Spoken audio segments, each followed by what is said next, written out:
shir sanadeedkii tobanaad ee jaariyadda Soomaalida dalkani Koonfur Afrika oo sanadkiiba mar la qabta ayaa lagu soo gabagabeeyay magaalada Johannesburg ee dalka Koonfur Afrika. Shirkan ayaa waxaa ka qayb galay culimo ka kala socotay dunida daafaheeda ee culimo Soomaaliyeed oo ku nool dalkani Koonfur Afrika. Furitaanka shir sanadeedka sanadkan ayaa waxaa ka soo qayb galay sekretariyaha culimada dalkani Koonfur Afrika Sheikh Ibrahim Bam Sheikh Maxamed Idriis oo kamid ah culimada Soomaaliyeed ee shir sanadeedka sanadkan ka qayb galayay. Intii uu socday shir sanadeedka sanadkan ayaa looga hadlay mawaadiic la soo xulay oo lagu wacyigelinayay jaariyadda Soomaaliyeed ee dalkani Koonfur Afrika. Culimada shirkan ka qayb galaysay ayaa u kala safartay 9 gobol ee dalkani Koonfur Afrika, waxaana la soo gabagabeeyay shirkan iyadoo mawaadiicdii loogu talagalay iyo masaa'ishii ay jaariyadda Soomaalida qabeen ay culimada weydiiyeen. Intii uu socday shir sanadeedka sanadkan ayaa culimadii ka hadashay waxaa kamid ah Sheikh Nahar. الله تبارك وتعالى وحوليه ومن كان في هذه أعمى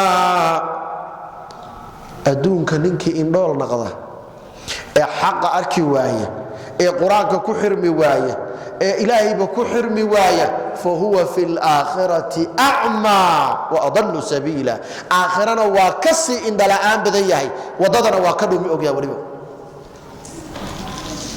isfiiri marka kaliya waxa u baahanaa walaalayaal in anagu dib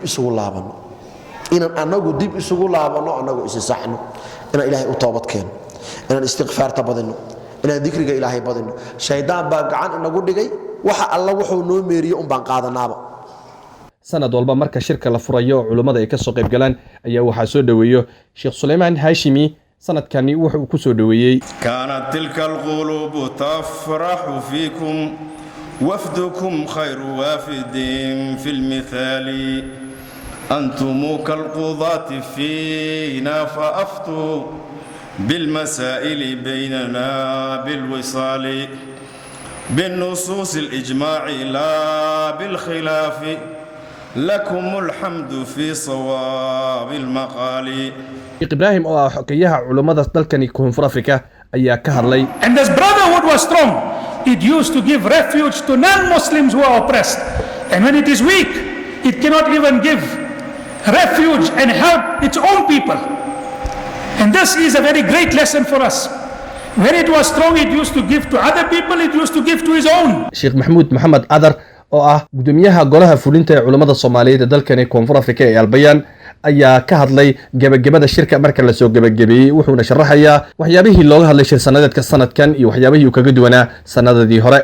maanta ugu soo gabagaboobay wadankan South Africa mutamarkaas oo ahaa saan sheegnay kii tobnaad waxa ka soo qayb galay culimo badan oo Soomaaliyeed oo isugu jira culimadii dalka gudihiisa joogtay iyo qaar ka yimid dalka dibadiisa.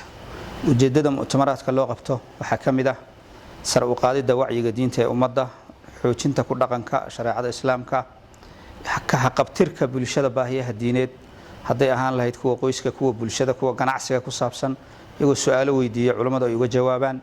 mutamarkaasi runtii intii uu socday furitaankiisii hore aan raahdo waxa ka soo qayb galay culimada waaweyn ee wadanka qaar kamid ah sida sekretarka guud ee hay'adda culimada wadankan Mawlana Ibrahim Bam.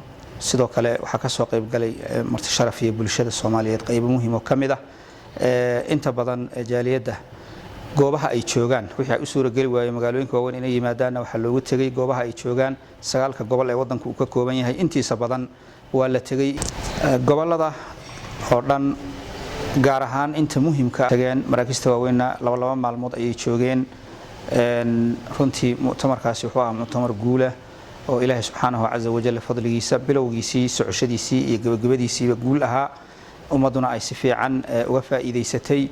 faa'iidooyinka laga helana waxa kamid ah in lagu dhameystiro maraakista 9 ah ee halkan Soomaalidu ku leedahay jaaliyadda carruurtu ay dhigato ku cibaadaysano intooda badan mutamaraadka iyo kulamada waaweyn oo ummaddu isugu yimaadaan ayaa lagu gaday. Aidrus Abdi Hassan TV-ga caalamiga Universal Johannesburg Koonfur Afrika.